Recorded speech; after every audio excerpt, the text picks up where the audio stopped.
Good morning class. आपको पता है कि आपका पीरियोडिक टेस्ट का जो सिलेबस है आपको मिल गया है और उसी के अकॉर्डिंग अब हम रिवीजन शुरू कर रहे हैं। आपका फर्स्ट लेसन पीरियोडिक टेस्ट में आएगा और ऑप्शन टाइप क्वेश्चन आपको मिलेंगे। उसी तरीके से हम अपनी रिवीजन शुरू कर रहे हैं।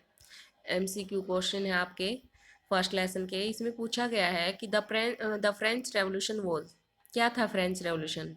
फ्रेंच रेवोल्यूशन क्या था? Against the dictatorial policies of the monarch. जो डिक्टेटरशिप मोनार्च थे वहाँ, उनसे वो क्या छुटकारा पाना चाहते थे। 18th century French society was divided in कितने स्टेट में? 3 स्टेट में बटी हुई थी, first second and third estate में। The term old regime is usually use to describe the society of France before the French revolution. से पहले जो सोसाइटी थी फ्रांस की, उसको बोला गया है। The French society before 1789 was divided into the 3 estate, hence it was called a the old regime. क्या बोला गया उसको? Old regime. जैसे फर्स्ट सेकंड थर्ड एस्टेट में बांटी गई थी। The society of estate was part of, क्या है society of estate? Feudal system. क्या था? एक प्रकार का feudal system. What is feudalism? A social system immediately Europe. Which estate enjoyed privileges by birth? कौन से एस्टेट? फर्स्ट कैलर्जी नोबिलिटी दोनों क्या थे? दोनों प्रिविलेजेस को एंजॉय कर रहे थे। जो थर्ड एस्टेट में पीजेंट और ये मिडिल क्लास जो वर्ग के लोग थे वो आते थे, उनको प्रिविलेजेस नहीं मिले हुए थे, उनको टैक्स देना पड़ता था। फर्स्ट और सेकंड क्लास जो थे उनको टैक्स नहीं देना पड़ता था। उनको प्रिविलेज यानी कि जन्म से दिया अधिकार था कि उनको कभी टैक्स नहीं देना। Which estate French French society in the 18th century was divided into 3 estates and only members pay tax। मैंने बताया कि जो 3 एस्टेट में बटी हुई थी French society, first second and third, तो सिर्फ थर्ड एस्टेट को ही टैक्स देना पड़ता था। बाकी फर्स्ट और सेकंड को, क्लर्जी और नोबेलिटी को टैक्स नहीं देना पड़ता था। The third estates enjoyed no privileges, क्योंकि प्रिविलेजेस बाय बर्थ उनके पास थे नहीं, फिडल प्रिविलेजेस भी नहीं थे और ए और दोनों नहीं हो सकते, इसलिए क्या है, नो प्रिविलेजेस। उनके पास कोई भी अधिकार नहीं थे कि ऐसा कि वो टैक्स पे ना करें। Which century saw the rise of the middle class? 19th century में हमें मिडिल क्लास को राइज होते हुए देखा। Name the tax levied by the church on the third estate. इन्होंने बोला है कि कौन सा टैक्स था? टिथ नामक कर था, जो कि चर्च के द्वारा लिया जाता था।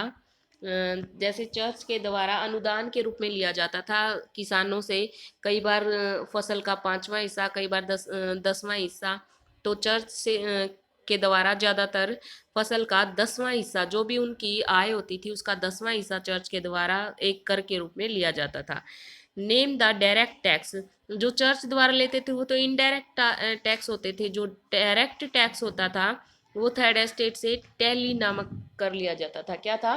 टैली नामक टैक्स था वो, जो कि इनडायरेक्ट डायरेक्ट रूप से लिया जाता था और इनडायरेक्ट रूप से चर्च द्वारा लिया जाता था, टिथ नामक कर।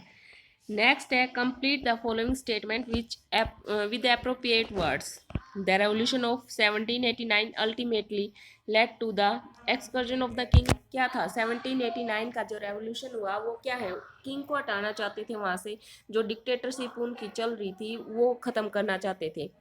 90% of French population was made up of, जो 90% फ्रेंच पॉपुलेशन थी वो किसकी थी? देखो, फर्स्ट कैलर्जी थे, नोबिलिटी थे, तो थर्ड कौन थे? पीजेंट थे। और 90% लोग क्या थे? किसान ही थे। The storming of the Bastille mark the beginning of the, जो बेस्टिल एक जेल थी जो उसको तोड़ा गया, तो ये किस चीज़ की शुरुआत थी? ये फ्रेंच रेवोल्यूशन की शुरुआत थी।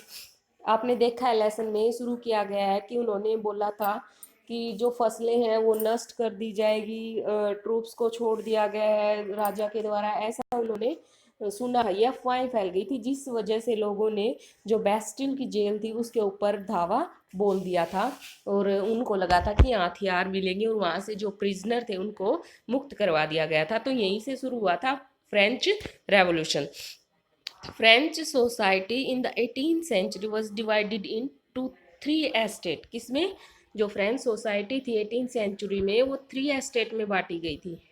Dash of workers could not keep pace with the rising price wages, क्योंकि जो प्राइस बढ़ रहे थे, हर चीज के प्राइस बढ़ रहे थे, लेकिन उनको मजदूरी इतनी नहीं दी जा रही थी कि वो बढ़ते हुए प्राइस के साथ अपने आप का जो बैलेंस है, जो उनका रोजाना की जिंदगी है, जो रोजाना के खर्चे हैं, उसको बैलेंस कर सकें। क्योंकि अगर आमदनी ज़्यादा नहीं होगी, उनकी वेजेज कम होगी और खर्चा ज़्यादा होगा, तो क्या होगा? प्राइस अगर चीज़ों के बढ़ेंगे तो खर्चा ज़्यादा होगा, और वेजेज वहीं की वहीं है, उनकी मजदूरी, तो क्या होगा? वो बैलेंस नहीं कर पाएंगे अपनी लाइफ में। इसीलिए आगे है true false. The storming of the Bastille mark the beginning of the French revolution. क्या है ये? ट्रू है। Most people involved in rioting in Paris were protesting against high prices of bread. ये भी ट्रू है।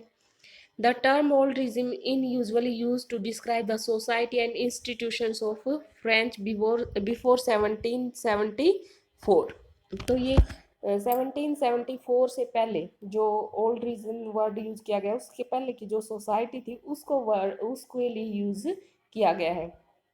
Under Louis under Louis 16 France did not help the 13th American colonies.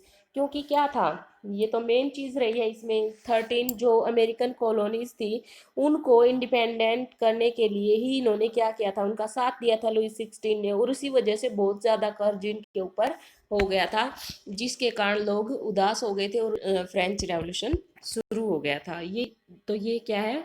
False है। 60% population was made up peasant. नहीं, कितने percent है? 90% है, अभी भी आया एमसीक्यूज में। नेक्स्ट है Louis 16 political body, Rousseau, noble family, Mirabeau. ये जो दिए गए हैं ये मैच करने हैं आपको। जैसे फर्स्ट है लुई 16 क्या है? नोबल फैमिली से थे। रोशू कौन था? रोशू था द सोशल कॉन्ट्रैक्टर। मिराबू, मिराबू कौन था? पॉलिटिकल, क्या था? पॉलिटिकल बॉडी के अंदर आता है। एस्टेट जनरल क्या है? एस्टेट जनरल, एस्टेट जनरल है पॉलिटिकल बॉडी, सॉरी। मेराबू क्या है? मेराबू है द सोशल कॉन्ट्रैक्ट। और फर्स्ट है ये लुई 16, ये है नोबल फैमिली से। देखो लुई 16 राजा था, नोबल फैमिली से है। रोसियो क्या था?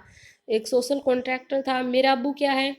मेराबू है पॉलिटिकल, मेराबू, मेराबू है एक पॉलिटिकल बॉडी। एस्टेट जनरल क्या है? एस्टेट जनरल फोर्थ का ई है, बोर्बो फैमिली से। बेस्टिल, बेस्टिल क्या है? सी है इसका, द फोर्ट्रीज प्रिजन था बेस्टिल एक। ओके, सो स्टूडेंट्स, आप अच्छे से अपने ये एमसीक्यूज के साथ साथ मैंने वेरी शॉर्ट आंसर भी क्वेश्चन डाल दिए हैं, इसको अच्छे से करोगे, लर्न भी करोगे और अपनी नोटबुक में राइट भी करोगे। Thank you, have a nice day. Thank you.